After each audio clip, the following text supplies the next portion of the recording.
Oye, libros infantiles, Día del Niño. Hay que recomendar libros para vender en Día del Niño. No quiero hacer eso. Hay que recomendar. Vamos a perder todo nuestro prestigio.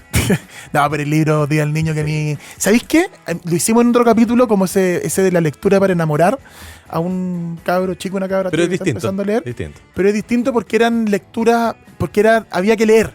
Acá tenemos distintos como niveles de lectura, pero es importante a los niños y a las niñas desde muy chicos acostumbrarlos al libro como objeto.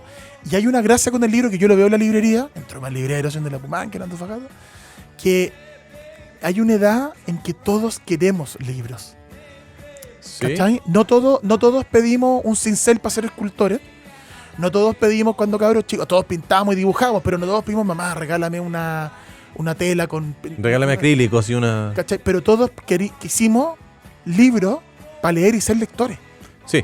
¿Cachai? Y leer era ser adulto y todos queríamos. Entonces, es tan bonito que en el Día del Niño se regalen libros. Sí, bueno, no todo el mundo hace eso, y por eso estamos haciendo ese programa, porque queremos que más gente Fomentar vaya eso. a leer, fomentar la lectura y el pensamiento y El sentido regalo del del humor. libro, porque con eso Exactamente. ganamos plata. No ganamos nada. No Todavía me acuerdo de un español que nos dijo, no te vayas a ser millonario con eso, cojones. Vende Y le dije, yo lo sé. güey. Sí, vende carcasas celulares, nos dijo. Sí. Pero nos gustan los libros y hay que... No sabemos lavar dinero todavía. No completamos vamos a nuestra aprender. vocación, ya vamos a aprender. Pero somos felices vendiendo libros y somos felices sobre todo cuando los niños salen con las bolsas de Truman de la librería. Porque sabemos que ahí estamos plantando una semilla para poder controlarlos mentalmente Sí, en el futuro.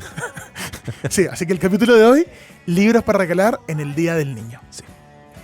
Primer Párrafo, el podcast de libros de Matías Claro y Costa Zafirópulos de Truman Libreros. Amigas y amigos, bienvenidos a otro capítulo de Primer Párrafo, donde vamos a hablar de literatura, de libros, de sagas, de autores, de personajes que sirven para que niños y niñas de distintas edades se acerquen a los libros, a la lectura.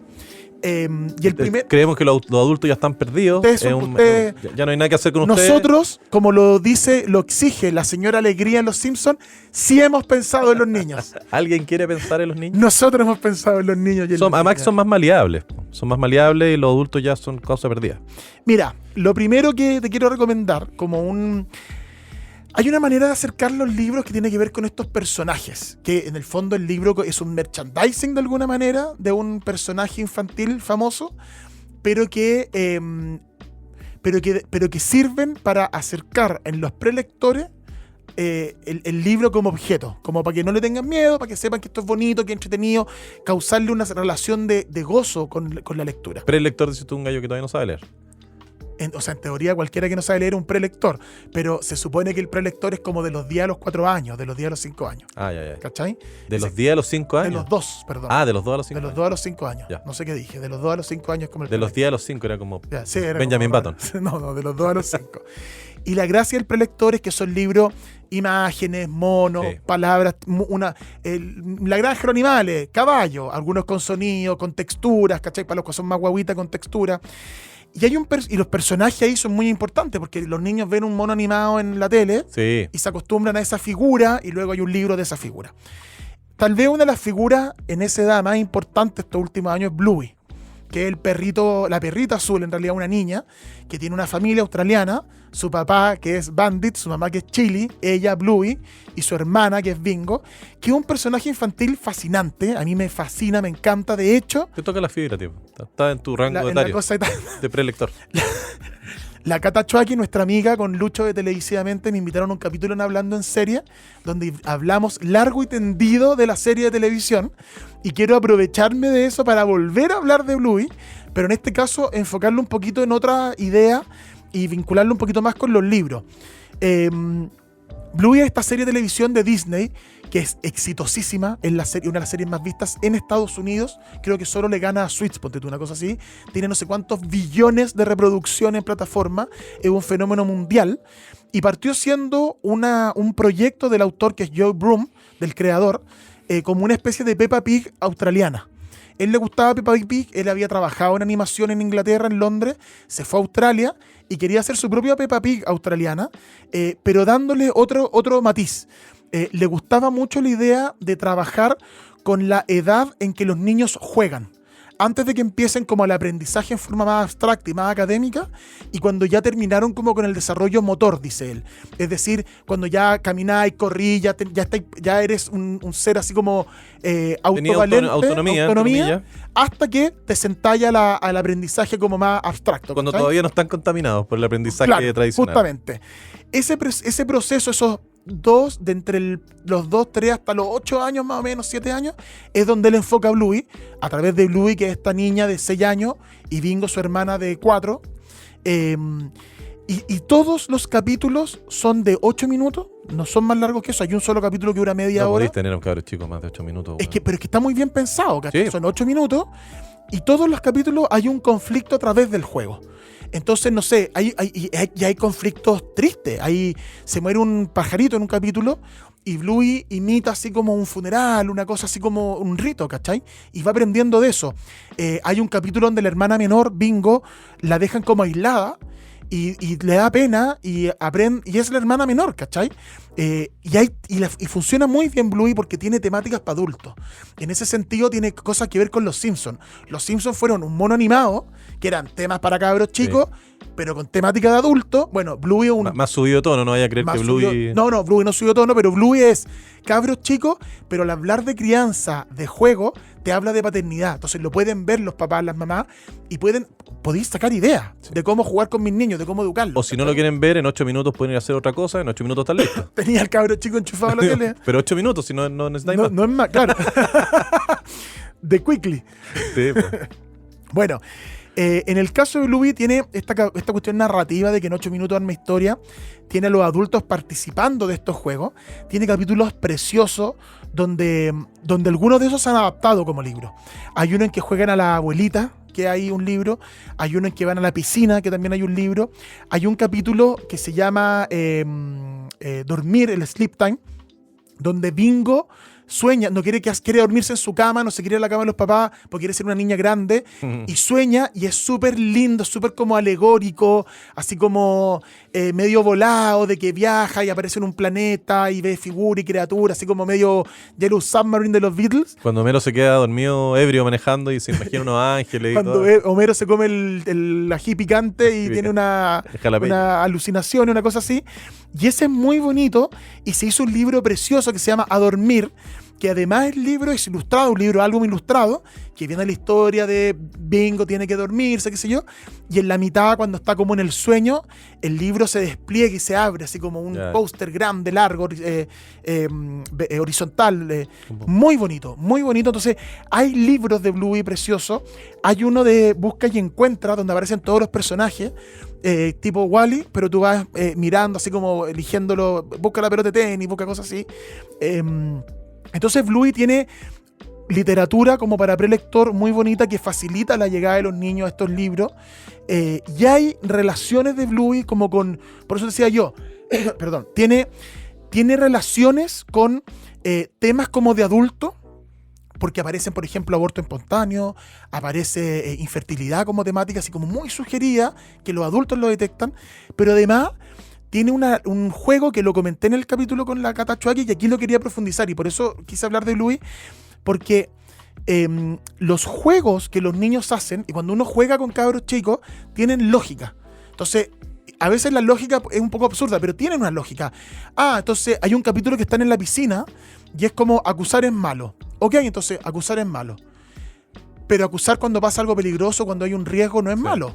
Entonces la Bluey le dice, bueno, pero acusar es malo, no.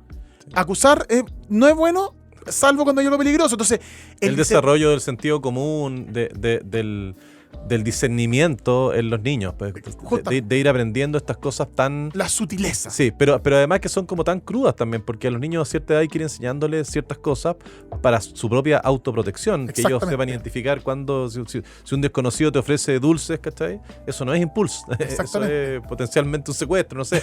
Y los niños tienen que empezar a... Y no te vayas a explicar que es un secuestro, tenés que explicarle, tú tienes que cuidarte. Bueno, en Bluey pasa mucho de eso. El papá Bandit es como muy juguetón y bien bruto. Está basado en teorías psicológicas donde se analiza que el juego de los papás es más físico, es más bruto, y le enseña límites a los niños, límites físicos. Y hay un capítulo donde ella se enoja porque el papá es un poco brusco, y el papá le dice, perdóname, yo no me doy cuenta, tienes que enseñarme y tienes que ladrar, que en el fondo es marcar un límite, decir que no. Sí.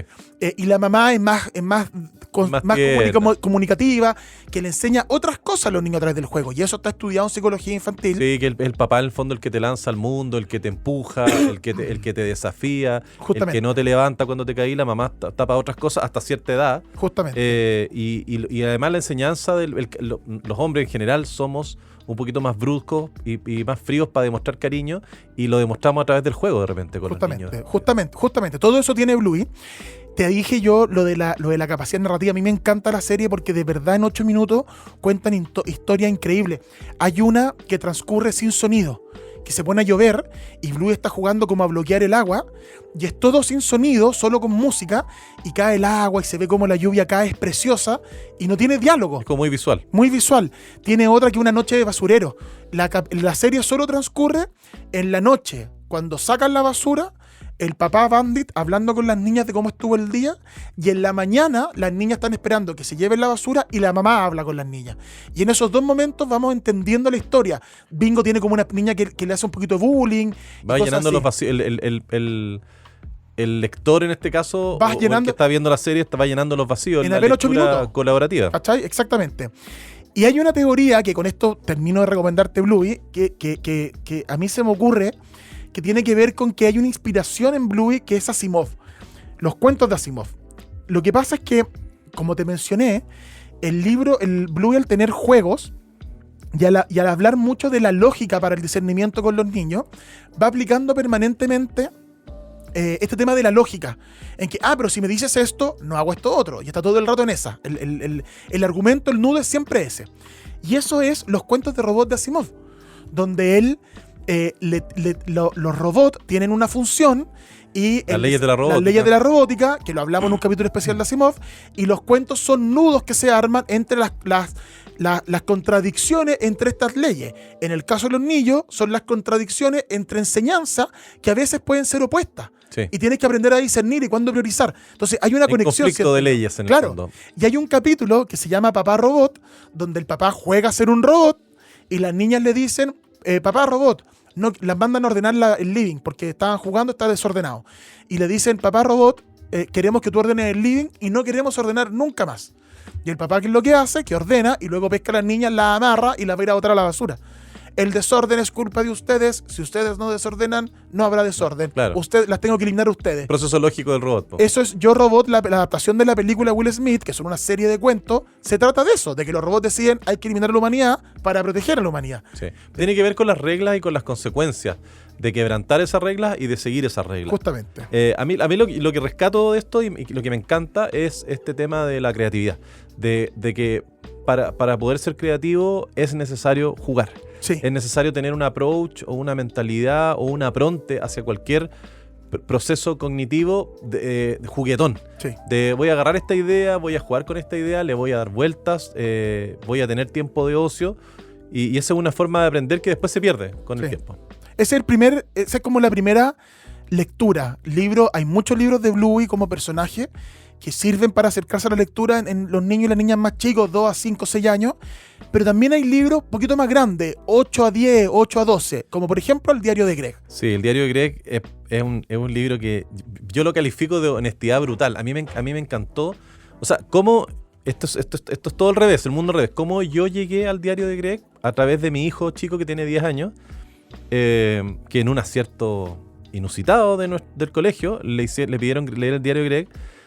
Y yo tengo mi oficina y mi hijo se va a leer conmigo, de repente se va a echar ahí a desordenar, y lo escuchaba reírse a carcajadas con el libro, que es lo que uno quiere en el fondo. Sí, Yo disfruto mucho de los libros de humor. Vamos a hablar en algún momento de Tom Sharp, vamos a hablar en algún momento de P.J. Wodehouse, escritores clásicos de humor. En algún capítulo hablamos de Genaro Prieto, que también es bien divertido. Hay un montón de escritores que son bien para cagarse de la risa. Y es súper difícil hacer reír a un niño. Tenéis que tener una mente de hacer clic con el niño chico, que tenéis que interpretarlo totalmente. Roald Dahl, por ejemplo. Tenemos un capítulo con Roald Dahl con él. Las brujas, el super zorro, etcétera. Y yo escuchaba a mi hijo leer este libro, El diario de Greg, que se lo leyó de una patada porque además viene con dibujitos. Es como una tira cómica, pero tiene harto texto. Nace como tira cómica. Y este weón se reía, pero a carcajadas. Y yo le dije, a ver, préstame el libro. Y lo leí y terminé yo leyéndome igual. Me encanta El diario de Greg porque porque cree que es un personaje que es un antihéroe en el fondo. Es un niño común y corriente, no te enseña virtudes. Si hablamos de Bluey, que trata de explicarte estos principios básicos de convivencia, el tema de las reglas, Greg es totalmente lo contrario. Greg te muestra cómo son los niños de esa edad con sus virtudes y con sus defectos. Tiene 17 tomos del diario Greg, tiene un montón de libros, un montón de aventuras. El primero se llama, en inglés se llama El diario de un Wimpy Kid. Wimpy viene de la palabra wimp, que es como un debilucho, porque Greg es un cabro chico que está empezando la secundaria y tiene que codearse con niños mucho más grandes. Me encanta cómo los españoles arruinan todas las traducciones. En español se llama El diario Greg un renacuajo, que es como un debilucho, pero los españoles le pusieron un pringao total. Horrible, ¿no? Horrible, pues, weón. El diario de Greg fue creado y escrito por Jeffrey Patrick Kinney, que es un escritor norteamericano, que nació en Maryland en el año 71. Tiene como la edad tuya, Matías. Trabajó en diseño de revistas mientras desarrollaba su proyecto en torno a Greg.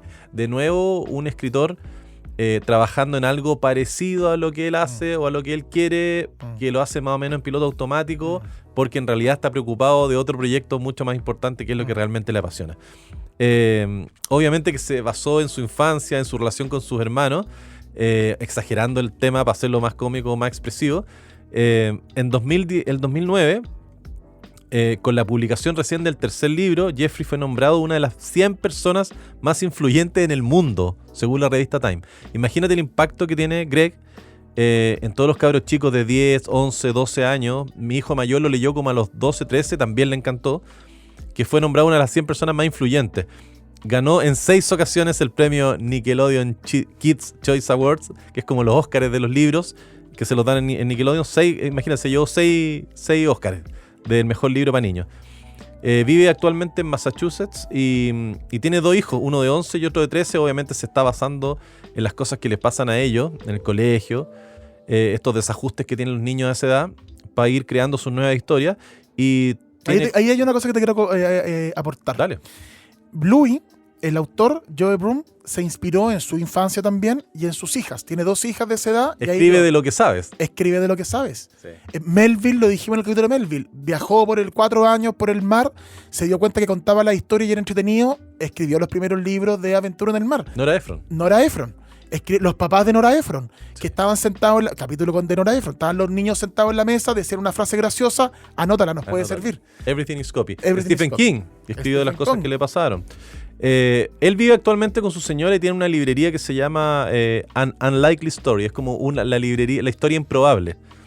El diario del Wimpy Kid, del debilucho de Greg, no comenzó como un libro, sino comenzó como un conjunto de como historietas, como tiras cómicas, que él empezó a subir a internet y empezaron a agarrar vuelo. Imagínate, su versión en línea de la historia actualmente tiene 90 millones de visitas. Se mete la gente a ver el diario de Greg.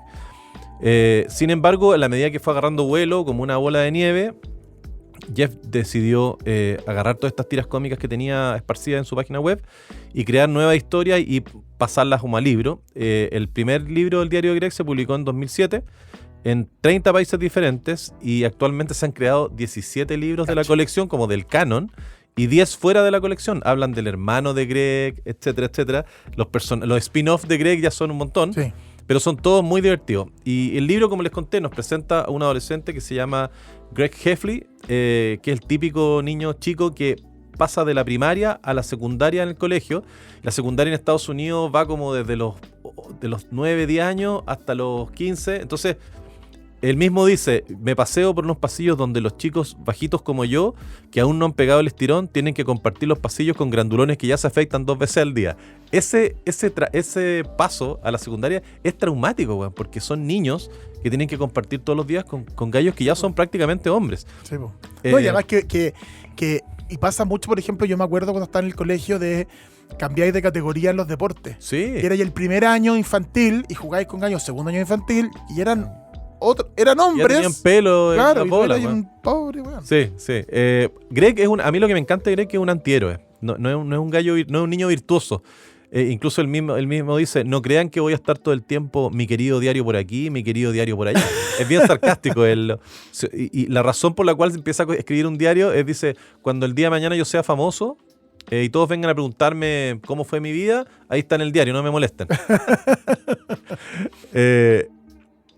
Todas estas transiciones que sufren los niños, estas transiciones melodramáticas, el paso del colegio a la secundaria, de la primaria a la secundaria, esta adolescencia temprana, todo esto se ve reflejado en el diario de Greg. Nos muestran los típicos tópicos de la vida secundaria, estos nervios de los primeros días, Sí. donde uno en los primeros días se fija quién es en la escala evolutiva, en la pirámide alimenticia. Perdón, estas ansias por destacar y llamar la atención, pero no tanto. Eso yo lo encuentro fascinante el diario de Greg. Sí. Que esa cuestión de estamos en búsqueda de nuestra identidad, de nuestra autonomía en esa época, pero no quiero destacar tanto porque no me quiero exponer a que se burlen, al bullying. Soy muy sensible todavía. Mi identidad es muy frágil como para que alguien se burle de ella. Entonces, pero quiero que todos sepan quién soy, pero no tanto. Exactamente. Entonces, El tema de los abusivos, de los más grandes, que son pesados, que te quitan la colación. Justamente. Estos primeros sorbos de libertad, de estar en el colegio sin los papás encima. Esta formación de quién vaya a ser tú, cuál es tu personalidad y qué es lo que se supone socialmente que la gente espera de ti. Estos adolescentes no solamente tratando de saber cómo funcionan sus cuerpos, sino también quiénes son y dónde pueden encajar. Yo lo veo como una cárcel. Cuando, a ver, ¿dónde soy? Soy de los... soy de los neonazios, soy de los latinos. Neonazios, soy de los latinos, los mexicanos, soy de los negros, voy a levantar pesas, weón, o trabajo en la biblioteca, ¿qué es lo que hago? Lo mismo pasa en la secundaria en Estados Unidos. Por eso quieren desesperadamente formar alianzas los adolescentes, amistades, pero también son capaces de romper esas amistades salvajemente si es que no... Si es que me hunde más. Claro. ¿Me entendí? Es muy político descrédito. también, así como pacto y subpacto. Exactamente. Y claro. ¿Cuál es la gracia de Greg, en mi opinión? Es que no es un buen niño. ¿Ya? Comete errores, de repente es mezquino, es barzudo, no es un buen niño, ¿Ya? pero tampoco es un mal niño. Es un niño. Es un niño, pues, Es un niño tal cual. Claro. Y por eso le va tan bien. Que es de verdad, ¿cachai? Porque no es un dechado de virtud, no es una guía a seguir, sino que los niños lo leen y se sienten súper representados. Completamente representados. Porque ellos sienten lo mismo. El autor, Kinney, dice: Greg es un protagonista imperfecto. Creo que los adultos que se quejan de las carencias de Greg no están entendiendo el chiste. Esto es un chiste. Los niños entienden que Greg no es perfecto y por eso creo que les parece simpático. Greg es sarcástico, es muchas veces cruel con sus propios amigos. Tiene un amigo que lo hace arar, weón, que es medio nerd, pero súper fiel. Una especie de Milhouse. La lucha constante de Greg por mantenerse bajo el radar. Que no transformarse en el objeto de abuso por parte de uno de los abusones, pasar colado, pero también que la niña que a él le gusta lo mire de repente, pero que no lo ridiculice. Evitar destacar mucho, aun cuando en el fondo de su corazón lo único que quiere es ser reconocido por todos. Quiere ser famoso, Greg. Existe un temor permanente a ser objeto de las burlas de los demás. Hay que escapar del bullying como sea, dice el weón. Claro. Incluso si tenés que sacrificar a tus mejores amigos. Claro. Que ahí hay una cosa con la buena literatura infantil, que es muy difícil y es escasa, la que realmente conecta con los niños. Diario de Greg, hay una versión para niñas que se llama Diario de Nikki, Sí. que está enfocado más como en conflicto de niñas. Sí. Está la película, la serie está en Netflix también, si la Sí. quieren ver con dibujo animado, es súper fiel Es al libro. súper fiel al libro. Pienso sobre todo en Chile, en Papelucho, que también reflejó de alguna manera lo que era la infancia en esos años, que ahora parece que los niños no conectan tanto porque claro, no hay tecnología, no tiene esas cosas, pero igual hay una infancia ahí que es muy real, muy verosímil. Y además Papelucho era un poquito naive, era un poquito un Sí. reflejo de su época, los Era niños más son un ingenuo, poquito sí, más sí, rápidos. Sí, era más ingenuo. Pero tiene un poco de eso, pero Papelucho también era antihéroe. También se mandaba a cagar y con las perdigones Era se medio peleaba rebelde. cosas, era medio rebelde. Diario de Greg lo mismo, los libros de Roald Dahl lo mismo, Matilda, se me olvidó Charlie y la fábrica de chocolate. Sí. Pasan, las brujas, pasan No cosas. subestimemos a los niños. No subestimemos Los a los niños son niños. inteligentes, se dan cuenta de todo y pueden ser crueles también para salvarse Y ellos que mismos. fue la premisa que ocupamos nosotros para el capítulo de libros para enamorar, para contagiar la lectura en niños. Sí. Eran no subestimemos a los niños y hay libros que tienen complejidad y que funcionan bien. Sí. Y lo que hablábamos antes, Bluey, no subestimemos a los cabros chicos de 4 años, de 6 años. Son complejos, pueden entender la muerte, pueden entender cosas, se preocupan de esos temas. Y sabe, de repente uno está pensando en está dándose vuelta cuál es la mejor manera de explicarle a estos niños, y niños o ya lo sabe o ya lo intuye o te lo pregunta y tú se lo explicas y lo entiendes de una. Sí, es un tema nuestro. ¿Alguna idea, por ejemplo? Perdona, para cerrar la idea, que me acordé de lo que te quería decir también, que la literatura que busca ser súper como educativa y súper como moralina, que lo dijimos en ese capítulo de los libros para enamorar de la lectura, cuando está como forzada en queremos hablarle del bullying, un libro del bullying, no funciona. No funciona. ¿Qué es lo que pasa con los libros del plan lector chileno? Que queremos hablar de la anorexia, entonces hagamos un libro de la anorexia. Que queremos hablar de un libro de la donación de órganos, entonces hagamos un libro para estimular la donación. Funciona. Bueno, funciona. El escritor y cualquier creador tiene que ser fiel a su idea. Y si esa idea le gusta a los demás, bien. Y si no le gusta, tipo Melville, tipo Kafka, bueno, no le gustó. Le gustará a los jóvenes que vienen en el siglo que sigue. No supe yo nunca, pero en el fondo en los niños pasa lo mismo. ¿Cuáles son los libros que se enamoran? Los que son de verdad, los que lo interpelan y los que se identifican. Sí. Diario de Greg es uno de esos libros. Es genuino. Algunas ideas, por ejemplo, de las que presenta Greg, me encantan. Él dice que deberían dividir los cursos por peso, no por edad. Porque le toca de repente en un curso gallos que tienen la edad de él, pero son mucho más grandes, entonces le pegan un par de charchazos y todo, deberíamos estar todos en el mismo peso. Como el boxeo, así. Claro, que es súper importante con quién sentarse el primer día, porque eso puede determinar todo tu futuro. Cómo entender a las niñas. Hay un capítulo genial que él dice, oye, hace 2 años atrás, para que las niñas se fijaran en ti, tenías que ser el más rápido de la clase, correr más rápido que los demás. Entonces Ronnie McCoy era el más rápido y todas las niñas andaban detrás de él. 2 años después, las niñas se fijan en otras cosas, en el peinado, en la ropa. Ronnie McCoy, weón, sigue siendo el más rápido, no sabe qué hacer para atraer a las niñas, porque weón, no era bonito, no era encantador. Él habla del grupo de lectura fácil, que es flojo Greg, no le gusta meterse en cosas, es medio flojonazo. Entonces se mete a un grupo de lectura fácil, pero después se encanta la idea porque encontró que habían varios gallos que estaban leyendo un libro al revés y no se habían dado ni cuenta. Entonces Juan prefirió estar en el grupo de lectura avanzada. Su hermano tiene una eterna relación de amor y odio con su hermano, Roderick, que es un pesado, le hace una broma que yo la encuentro genial. El primer día de clase, Roderick se viste, se ducha, se pone mochila, etcétera, etcétera, y va a despertar a Greg a las 3 de la mañana.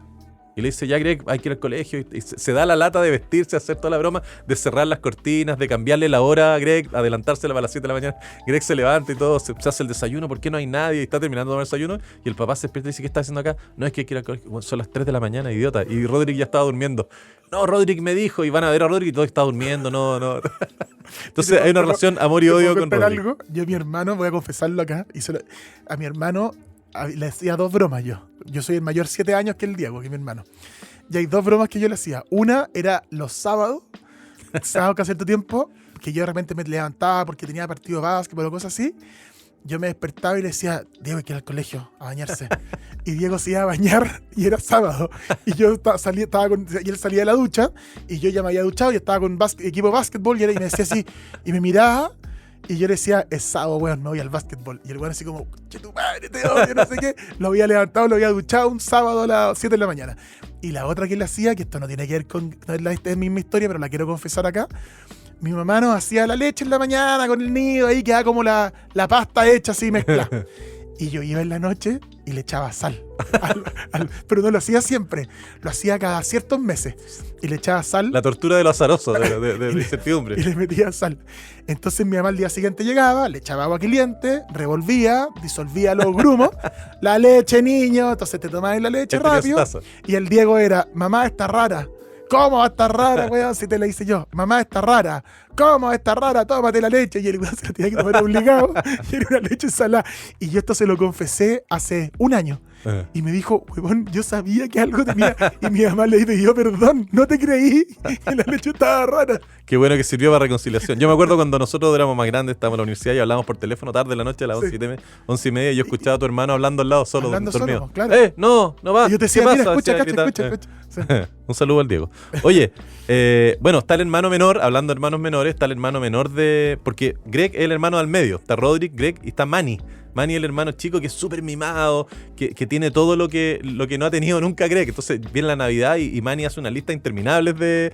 Greg hace una lista, pide un puro regalo, porque él sabe que hay que fijar toda la fuerza de la carta del viejo escuero en un puro regalo.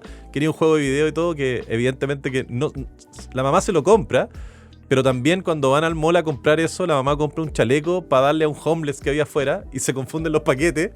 Y Greg recibe el chaleco del homeless y el homeless recibe el juego. Entonces después, como el libro es gráfico, tiene caricatura, muestran después el homeless tirado así diciendo qué gracioso. Así como que le regalaron un video y no tiene ni siquiera una consola para jugar. Entonces Greg le dice a Manny, oye Manny, bueno, sabes que no pidáis tantas cosas. Manny tiene una lista de 30 regalos, porque no te los van a regalar. Bueno, a mí nunca me han regalado todo lo que he pedido, qué sé yo. Y llega la Navidad y le regalan todo lo que había pedido Manny. Entonces Manny es súper mimado, siempre sale con la suya. Esta idea de ser destacado como el mejor del mes. En el colegio ponen al más destacado del mes por alguna razón. Entonces él no quiere que le pase eso porque al último que le hicieron como un cuadro con el destacado del mes se llamaba P-Sun. P-Son. Entonces de ahí para adelante todo el mundo le decía Pezón al gallo, que era como Peter Sun. Hay una candidatura a tesorero. Entonces Greg quiere ser tesorero, quiere ser conocido, quiere ser famoso, quiere ser importante. Y se hace basa toda su candidatura en tirarle mierda en el fondo, en desprestigiar al otro candidato. Y sus avisos son como, no votes por Harry porque Harry tuvo piojos el año pasado. Empieza a colgar los carteles y llega el profesor y le dice, oye, Greg, no podéis estar colgando esos carteles porque esas son calumnias, son injurias. Pero ¿cómo? Si de verdad tuvo piojos y fue súper malo para todo el colegio, le dice. Sí, pero saca los carteles. Entonces Greg siempre tratando de sacar ventaja a él, pero ofendiendo muchas veces a los demás. Hay un tema de Greg con el tema del manejo de las emociones. Hace poco yo vi Intensamente 2, donde se trata precisamente de esto, cuando como la adolescencia de la niñita y aparecen estas otras emociones, la angustia, la vergüenza. Y obviamente que Disney tiene un enfoque siempre educativo. Yo la encontré un poquito mamona, en el sentido de que siempre todos terminan felices, todos terminan entendiendo. Y la gracia de Greg es que no es así. Greg no es mamón. No necesariamente termina dándose cuenta de que hizo algo malo. No necesariamente lo corrige. Tiene su mejor amigo que se llama Rowley, que los papás son súper nerds, el papá lo sobreprotegen, tienen un montón de plata, entonces siempre le regalan todo lo que Rowley quiere, y él termina jugando el juego, Greg termina jugando el juego de video que él quería jugar en la casa de Rowley porque se lo regalaron. Agarran un carrito y él primero le dice a Rowley que vaya por si hay algún accidente. Rowley saca la cresta, weón, y Greg dice, pues qué bueno que no fui yo primero. Se meten los dos en una brigada de voluntarios para ser como tutores de los niños más chicos, para hacerlos cruzar la calle, etcétera, pero solamente para no ir a clases de matemática porque a Greg le cargan las matemáticas, y mete a Rowley en esta cuestión. Y un día que no iba Rowley, Greg agarró un palo con unas lombrices y empezó a perseguir a los cabros chicos. Los cabros chicos se pusieron a llorar, y ese día Greg andaba con el abrigo de Rowley. Entonces lo confunden como si hubiera sido Rowley y lo castigan a Rowley. Entonces, pero no había sido Rowley, había sido Greg. Por lo tanto, Greg va a hablar con su mamá y le dice, mamá, ¿sabes qué pasó esto? Qué sé yo, culparon a Rowley por culpa mía, pero en realidad fui yo, no fui él. Y la mamá bien lo sermonea y le dice, hijo, tú tienes que tomar tus propias decisiones y yo creo que tú tienes que hacer lo correcto. Y Greg dice lo siguiente, dice, bien, después de pasarme la noche pensándolo y dándole vueltas y más vueltas, llegué a una conclusión. Decidí que por esta vez Rowley pagara el precio en nombre de nuestra amistad. Y lo deja weón ahí a vista y paciencia. Tiene que pedirle perdón a los niños, y después se junta con Rowley y le confiesa. Le dije,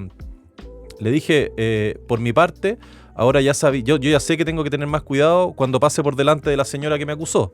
¿Cachai? Sí, no está preocupado de hacer bien, sí, sino que está preocupado de que no lo pillen. Sí, y que Rowley también tienes que tomar nota de algo. Andarse con cuidado a la hora de prestar el abrigo a alguien. No se lo preste a alguien porque puede pasar esto. ¿Para qué engañarse? Mi acertado análisis no pareció convencer demasiado a Rowley. Entonces, después llega a la casa y la mamá le dice, ¿hiciste lo correcto? Sí, mamá, hice lo correcto. Bien, hijo. Porque él piensa que es lo correcto. Es muy divertida es muy verosímil, como he hablado de los conflictos de los niños y cómo lo transmite y cómo lo comunica con el libro y cómo lo crea con el libro. Oye, a mí me pasa con mi hijo chico que no está mi hijo grande y le digo, oye, ¿quién hizo esto? Mi hermano, dice. Y le da lo mismo, por salvarse de él son capaces de vender al hermano.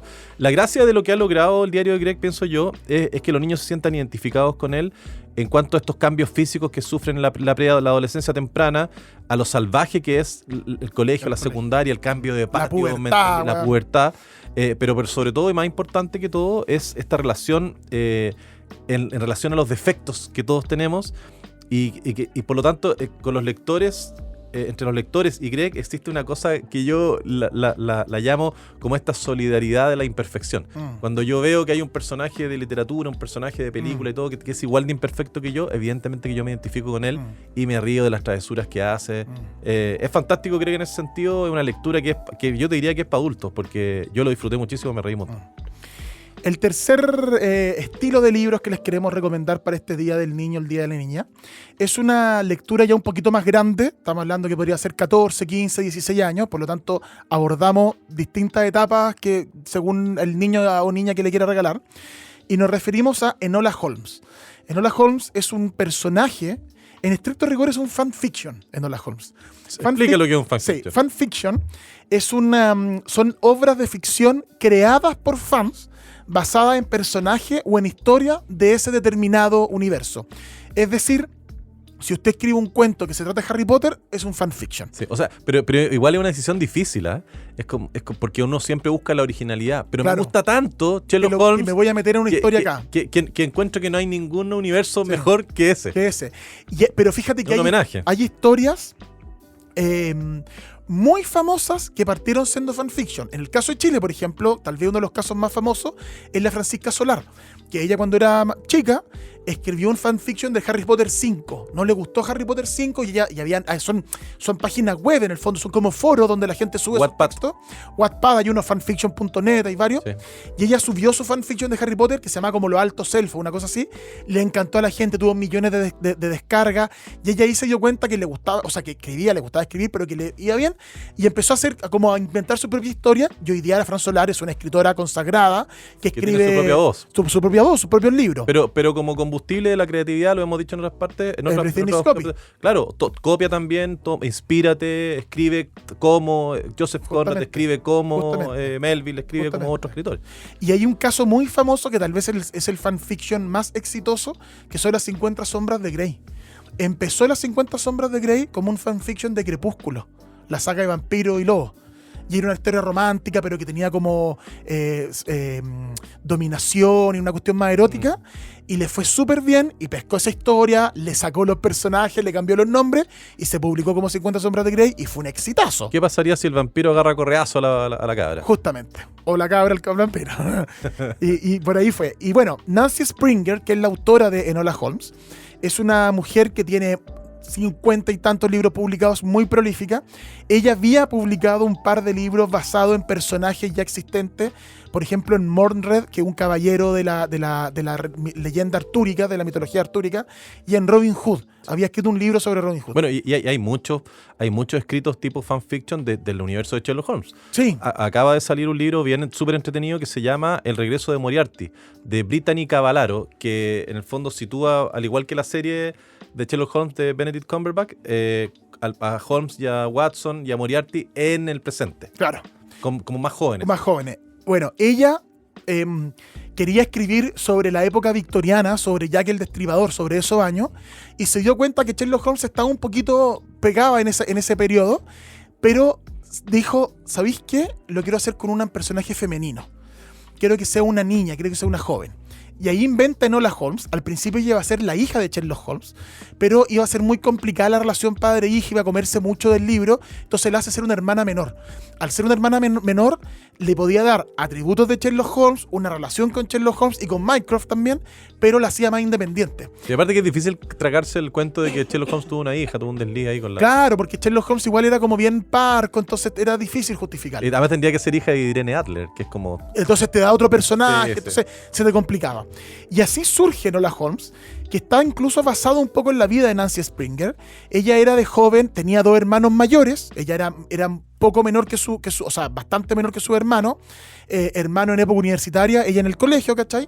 Eso es Enola Holmes. Mycroft y Sherlock son más grandes que ella tiene 14 años y ellos son hombres de 30 años. Expliquemos que en el universo de Sherlock Holmes, el personaje principal es Sherlock Holmes, ya parece de perogrullo, una obviedad, pero para la gente que todavía no ha abordado Arthur Conan Doyle y a su detective Sherlock Holmes, aparece Sherlock Holmes, que es el protagonista, y aparece también en 2 o 3 relatos Mycroft Holmes, que es como el hermano mayor que trabaja para el gobierno, como para la inteligencia, para la corona. MI5, así. Claro, y es como súper correcto y todo, y como que mira un poquito, es igual de inteligente que Sherlock Holmes, y lo mira un poquito menos a Sherlock Holmes, que es medio tiro al aire.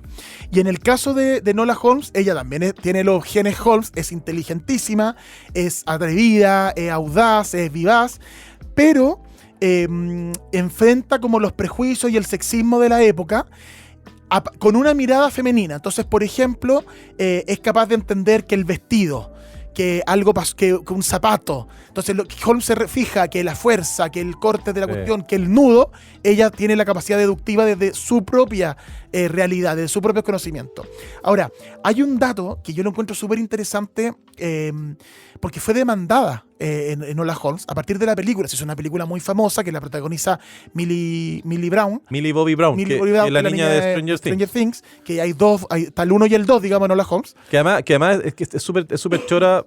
A mí me gusta esa actriz porque como que está de moda esa cosa de que ella como que sigue siendo femenina, pero se tira al suelo, Sí. se revuelca, lucha contra alguien. Hay una película que se llama Damsel, que ella lucha contra un dragón, Sí. porque como que la sacrifican porque es una virgen, un pacto que había entre la familia y el dragón, que no es una gran película, pero recoge esa cosa de la heroína, que es heroína sin dejar de ser femenina. Bueno, ahí hay que volver a la relación de Nancy Springer con Enola Holmes.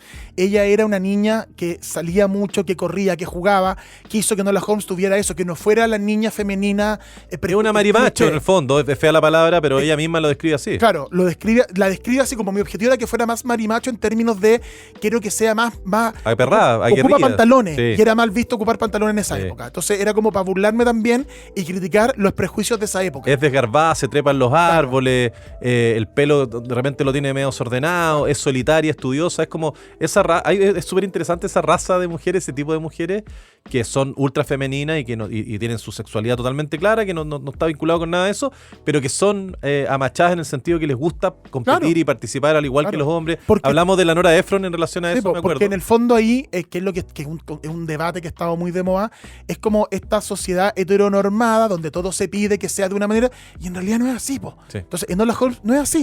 Y ella, para hacer este libro, lo ambienta en esa época y funciona súper bien porque justamente Enola Holmes, por ejemplo, tiene los corsés. Los corsés. Entonces lucha contra ¿por qué me tengo que poner esta ropa? No le sirve, po, No weón, quiero pa' esta su ropa, pega, ¿cachai? sí.